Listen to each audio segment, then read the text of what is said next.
Well, I couldn't be happier and also grateful to VM, or for VM, for finding these tracks initially.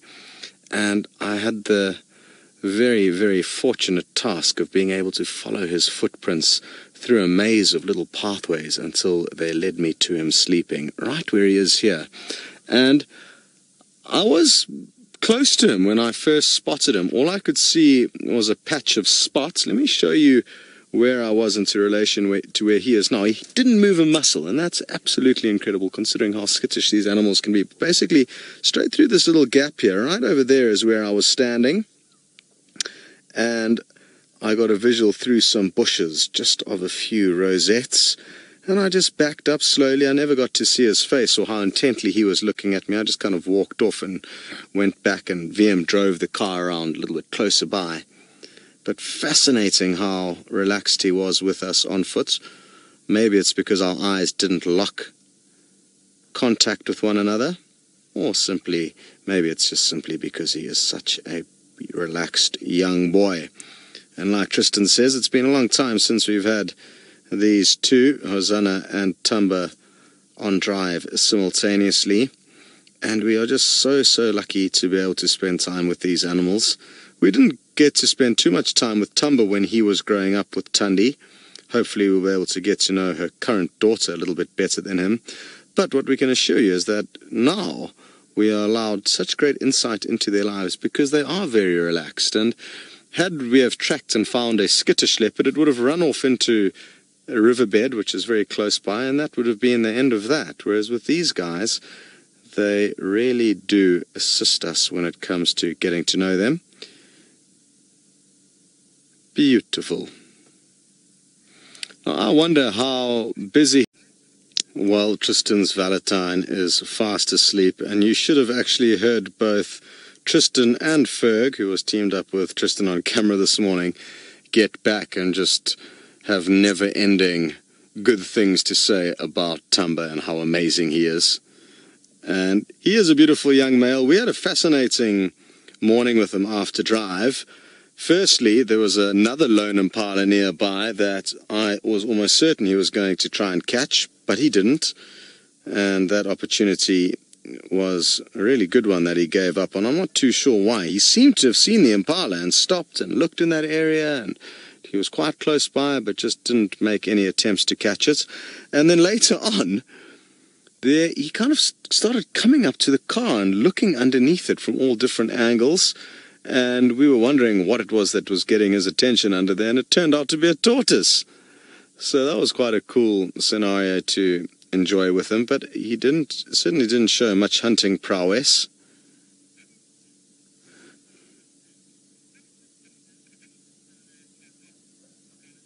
Scarlett, you would like to know how far is Thamba away from Hosanna and Tristan at the moment? And I would say, as the crow flies, 2 miles. Not a huge distance. They, at this stage of their lives, you know, they could cross paths quite a lot, and not too much should come of it because they're both youngsters that are, in theory, flying below the radar of bigger males. So it would be interesting to see what happened if they came across one another. Although I think you guys have had a sighting of Thamba, Hosanna, and Tingana all in one sighting. I stand to be corrected, but I remember something strange like that happening. I'm not too sure how much interaction there was. Oh, and I'm told that Thamba and Hosanna did once have a fight. Interesting. I'd like to know more about that, how physical it was and what actually happened. If anybody does know the answer to that, it would be very, very nice to know. But for now, there's not much chance of that happening. I would be interested in seeing what happens if this guy came across his mother and their young cub, or her young cub, and if that has already happened. It would be wonderful to know.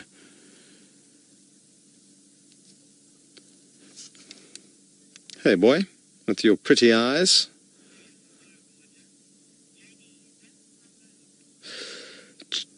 Jenny, you'd like to know if Thamba avoids Hosanna, or, you know, does any kind of specific movements in and around him. And I don't know the answer to that question. I don't think many people do, to be honest.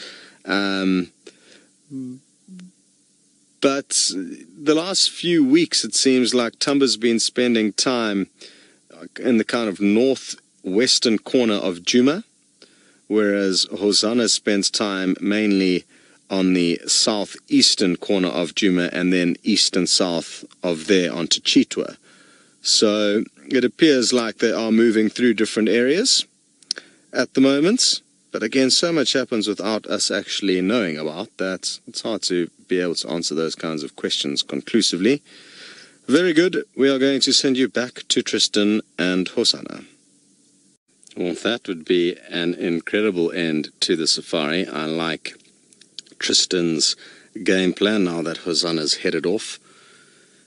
And I'm not sure what he heard over here, old Thamba, but he repositioned it. It was quite interesting to see him reposition. You can see he's now facing the opposite direction, but he almost did it in kind of stealth mode, just to make sure whatever noise he did hear didn't see him flopping over again. It was obviously nothing too important, because all he thought he needed to do was just change his angle of view. And now he's back to sleep. What's further interesting is that from our camp where we drove out, he's probably about 100 yards away. So very, very close to our camp, and who knows, maybe he will pop in to the camp surroundings later on this evening. Good prospects for us to do a little bit of a staff drive after dinner. Djuma, you'd like to know, when will Thamba and Hosanna be old enough to mate? On average, I would say leopards will gain dominance and start mating at around 5 years of age, but there'll always be exceptions to the rule. And I think Quarantine, who is quite young but surprisingly dominant by the sounds of things for his age, he's already been seen mating, I think, when he was about 4 years old, I think. So, yeah, I mean, roughly 5 years of age would be the start of a male leopard's sexual activity.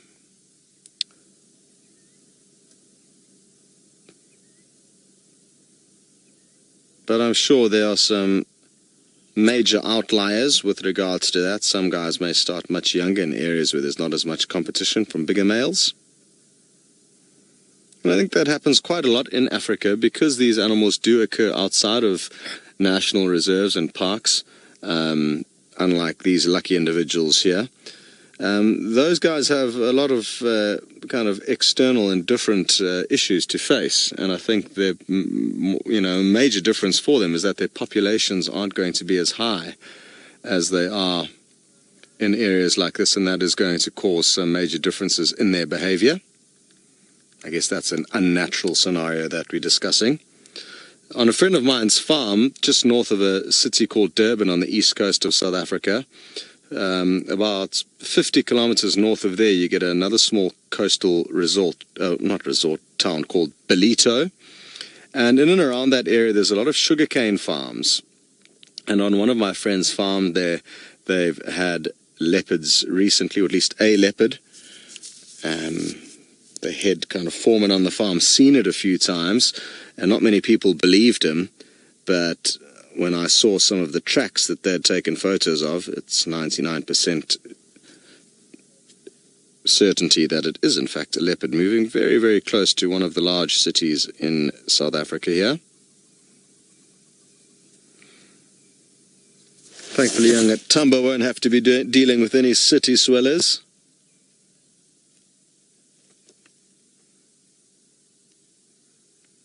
Chitaraka, you'd like to know, I think, which animals have become more relaxed with us on foot, because of, us spending quite a lot of time on foot, and not just us, but a lot of the other guides and trackers when they're out searching for these animals.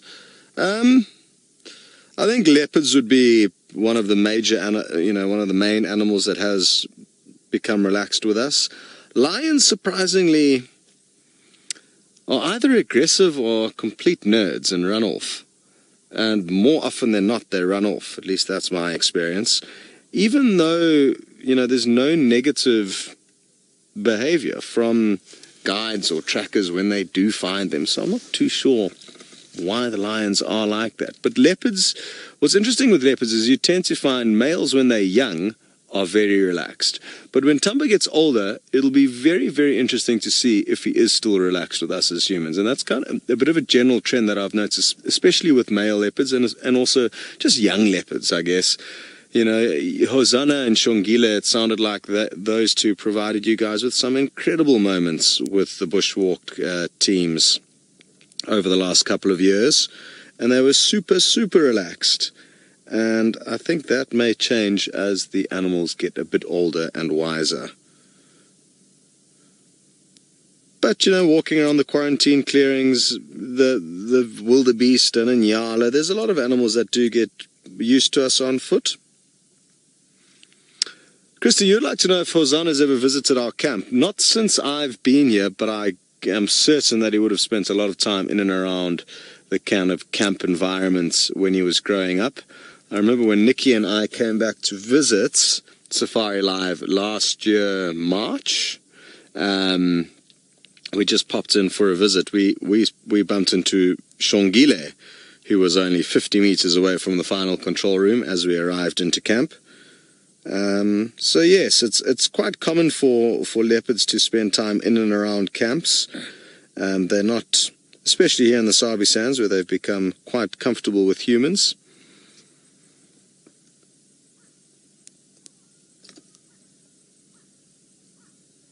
Our camp's not very conducive to a leopard coming in for a visit, though, because it's not very big, and it would be trapped in a tiny courtyard if it did come into our camp. But in the surrounding areas, definitely.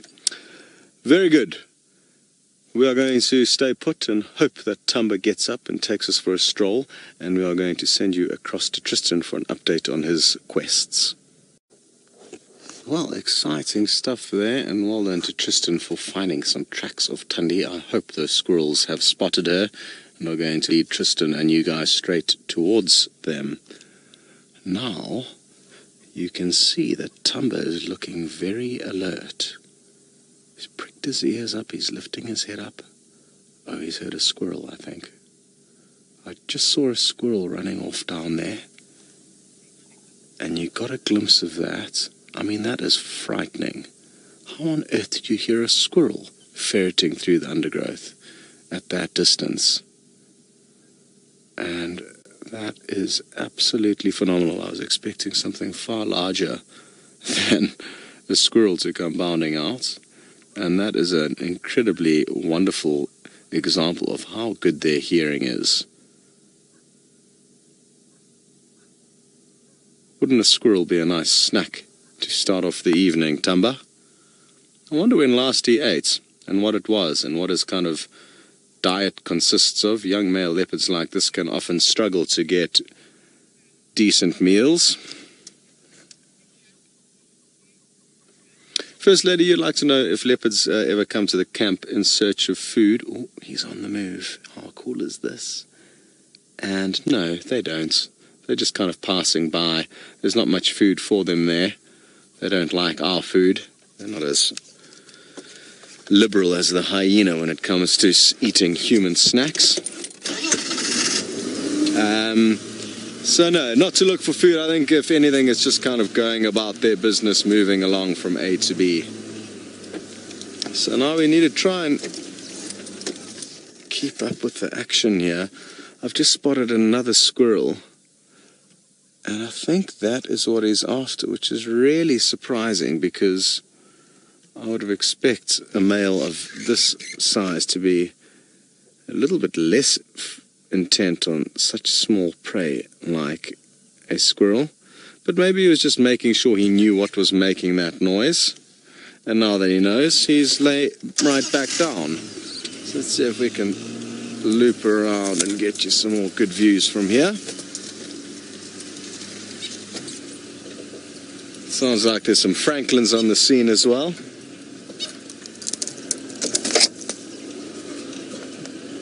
Paul, you'd like to know if a young male leopard like this would ever kind of roll around in the sense of a bigger, more dominant male in order to try and mask his own scent. I don't think that would work, Paul, and I've never actually seen it happening. I think their own smell would overwhelm the smell of the dominant male. Now, he was getting a little bit hissy there, and I think it was at the Franklin, which is just in a bush in front of us here. I've just heard it flutter about, and it was going kick, kick, which was giving away his location. And he doesn't like his location being given away, because then he battles to catch the squirrels. Oh, he's headed straight back to where we've came from, so will we. And I'm guessing he may continue down that small pathway that he's heading along, because there's a small waterhole there where he may take a drink.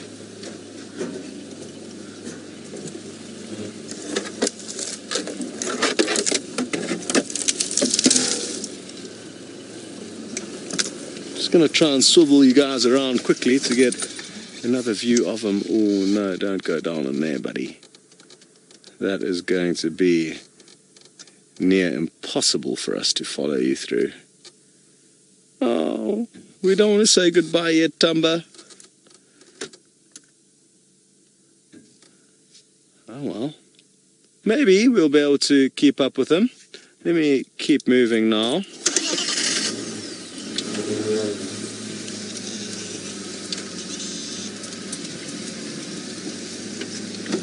Richard, you'd like to know if insects on the ground will ever bother leopards like Thamba, and yes, they certainly will. I know there was quite a few ants around him when VM was filming his tail a bit earlier. I don't think they will pose too much of an issue to him. It's mainly flies that are going to give him a hard time.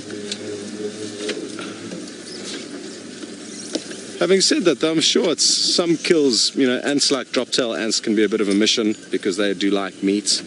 So that would be a good example of an insect that may give a leopard a hard time. But I can't think of any kind of obvious insects other than the ones that we know bother them, bothering them.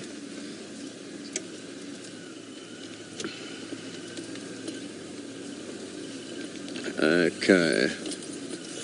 Where are we going to position ourselves? It's going to be a little bit tricky here.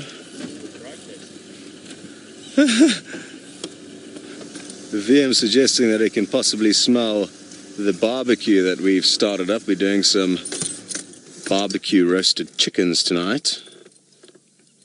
Vertical barbecue roasted chickens, which will be exciting.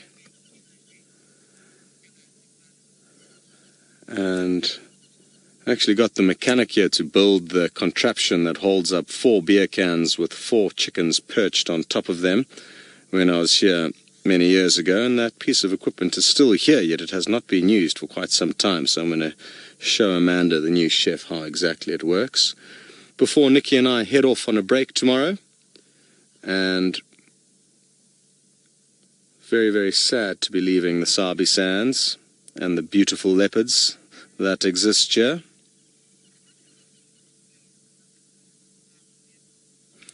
Tyler, you'd like to know why he cares so little about the vehicle.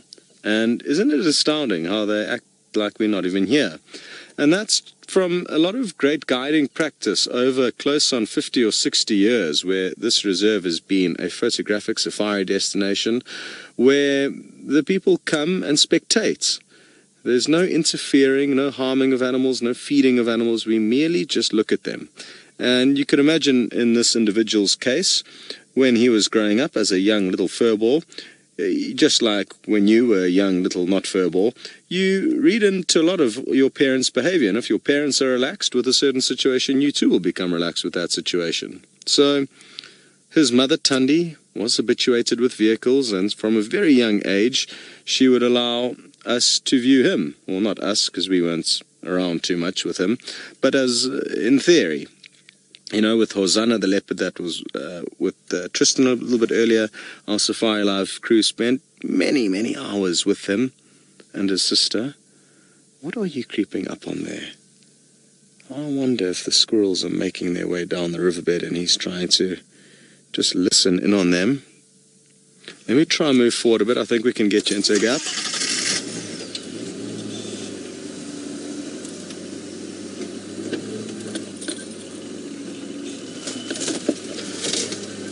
Well, this is interesting. Christy, thank you for giving us this info. You've suggested that old Thamba here has got a certain love affair for squirrels, and that Tristan on quite a few occasions would actually kind of not bully Thamba, but just chirp him about continuing to go for squirrels as opposed to taking larger, more kind of substantial prey like scrub hares or anything like that. So maybe there's a certain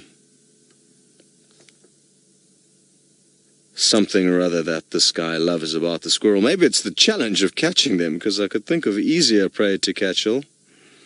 That's for certain.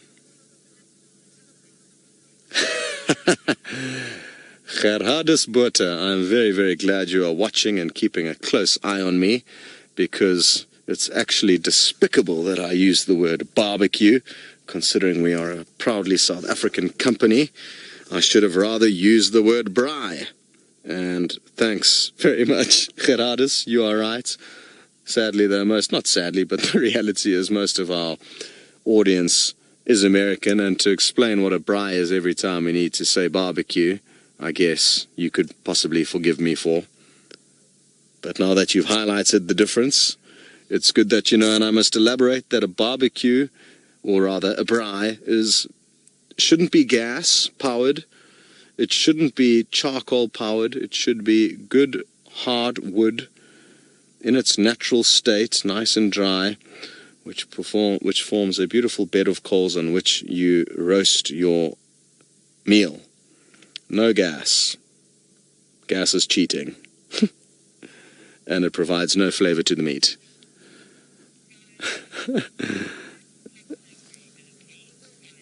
Guide Monkey, he is hungry. He does look hungry to me. I'm not sure when last he had a meal, but he could definitely do with one. His belly is far from bloated with meat. So, yeah, he I think is hungry. No two ways about that. I can't stress to you what a good scenario he duffed this morning with a baby impala. It was out in the open, standing up. I'm 99% sure he could see the thing, but he kept getting distracted by, I think, a scrub hare that he had chased and tried to catch a little bit earlier. Something erupted from a bush as he was moving through the vegetation, and he chased it. We couldn't see what it was. And the next thing we knew, he looped ahead of him, and there was a baby impala standing up in front of him. He appeared to be looking straight at it. Actually, let me see if I can show you a picture here of what was happening. I think it'll actually be quite a cool picture once I find it. Okay, so I found it. There you can see, so I'm just trying to tilt the camera to get the right angle. There you can see the impala. Let me actually scroll to the next picture. Oh, that one's better. And as I zoom in, you can see Thamba right over there. Sorry. There he is. Sitting, looking right at that baby impala.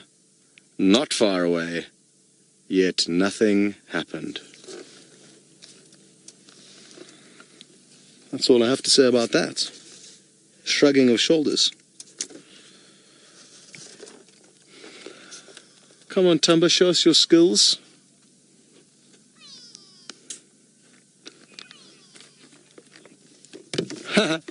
Willie, you say perhaps he's watching his weight. Well, he's too small to be watching his weight. He would have some kind of a disorder if he thinks he needs to watch his weight. If anything, he needs to gain as much weight as possible. He's still a growing lad.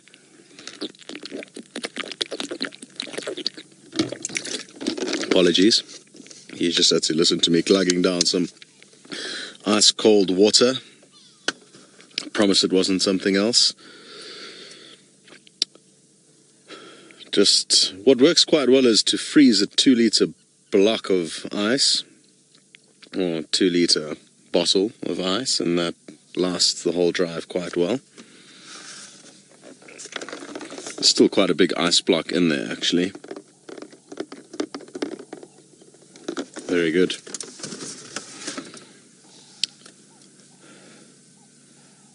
Well, it seems like he's just nestled himself down there for now, and Tristan is back on his vehicle after a short reconnaissance mission on foot, so why don't you hop on board with him and find out what is going on in the area of Tundi.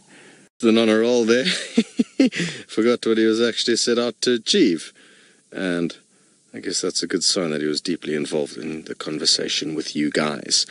Now, Thamba is looking a little bit more alert. He just had one yawn, which is a good sign that he may be thinking about getting up shortly, and I really am hoping that he just moves 100 yards or so and takes a drink at a beautiful open waterhole where we'll get some fantastic views of him.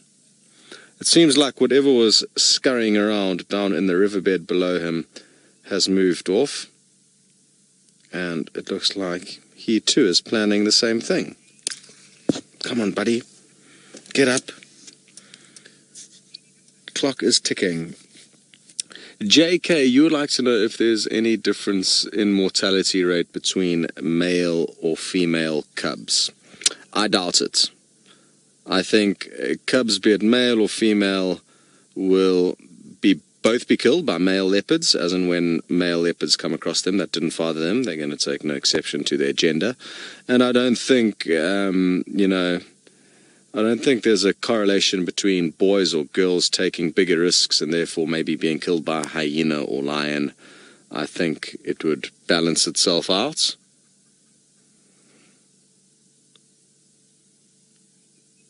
Be a very interesting study. Again, so difficult for many reasons. Leopards are widely spread across Africa and also occur in India. And in all the varying parts that they live in Africa, they'll have different kind of obstacles and different threats and different dynamics.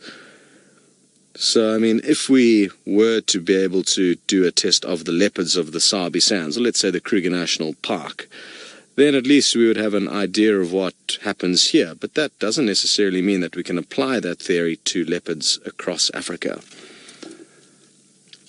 Wonderful stuff. He's up and on the move. And I'm guessing he could well go for a drink at the waterhole. He is heading in that direction.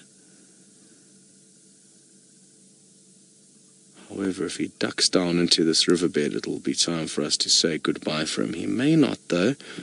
I'm hoping he's going to just stay up along the same contour that he's moving along now. You can see he is creeping. So something would have got his attention up ahead there. I wonder, yet again, what it is. Jenny, you'd like to know, why do leopards and lions yawn before getting up? I guess, the same reason we yawn when we're getting tired and there's not much oxygen moving through our body and our brain. It's a reaction to try and oxygenate oneself and therefore have better ability to move and think once your body has lots of oxygen in it. So I guess, yeah, it's just to kind of prime their system, get it ready for movement. What are you sneaking up on, Thamba? Wouldn't it be nice to know? He is moving with extreme stealth. Maybe he's heard some more squirrels, maybe something else is rustling down there. There's a very deep drainage line, kind of gully, that he's looking down into. And VM's been doing a magical job on camera, keeping you as close and up to date with his movements as possible, but now he has stopped in a tricky spot. So I wonder if we should... I think we can slink around and try our luck from another angle.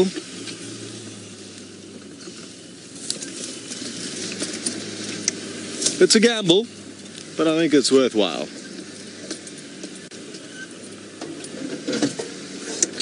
Oh, Oh, well, very, very happy to hear from Robin, who's had a wonderful day and that you've enjoyed everything. And that's wonderful to hear.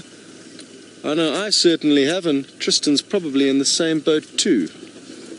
So I think it's a whole bunch of us that have been having a good time out here on safari.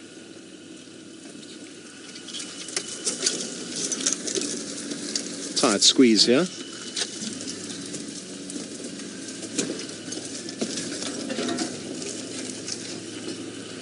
Like I said, this is a bit of a gamble. You can see the new accommodation that James took you guys on a little bit of a tour around. So he's right in front of those rooms. How cool is that?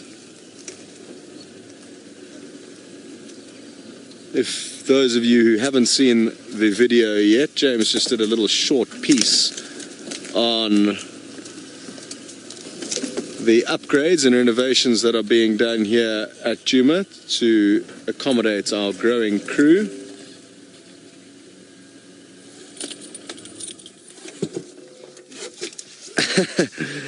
Guide Monkey, you've just said the boy's got 5 minutes to make a squirrel kill and go. Well, unfortunately, it seems like even if he does make a squirrel kill, it is going to be in an area where we can't see him. I can see the stump that he ended up very, very close to. If you got it through there, VM, it's kind of at like 2 o'clock. You can see a bit of soil and roots. Yeah. He ended up just to the right of that somewhere. But it's such a thick bush to the right of that we can't actually see through it. Oh, well done. Well done. There we go. At least somebody knows what they're doing here. Well done, VM. How cool. So we've got a bit of a view, I guess. At least we can see him. And great testament again to an epic camouflage. Okie dokie, well, we're going to stay put here. Hopefully he'll get up and move a little bit closer towards us. In the meantime, we are sending you back to Tristan. Well, who knows, maybe in the next few minutes Tristan will get lucky as he heads off into the sunset and find that leopardess. It seems like old Thamba is staying put. You can just make out his eyes and ears and a few black spots on his golden coat. Caesar, you'd like to know if leopards are comparable to jaguars. Yes, they certainly are. They're quite similar beasts in my opinion, and essentially a jaguar is just a big leopard, really, that looks a little bit more thuggish than a leopard. I feel that leopards are prettier than jaguars on average, and they are, on average, you know, a jaguar can be about a third bigger than a leopard. So a big male leopard would be about 100 kilograms, whereas a big jaguar could be about 130 or 140 kilograms, I'm told. And their rosettes are also far bigger, so their patterns are similar to a leopard, just much bigger. So the rosettes and spots are, I guess, bigger and are on a bigger body than a leopard. So they are similar beasts, also solitary, also masters of stealth and camouflage.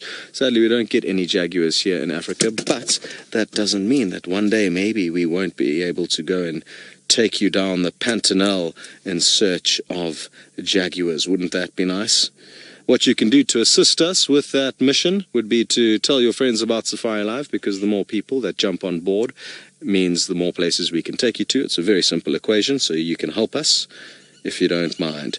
A big happy Valentine's Day to everyone. I hope you get spoiled rotten by your loved ones. We will see you all tomorrow.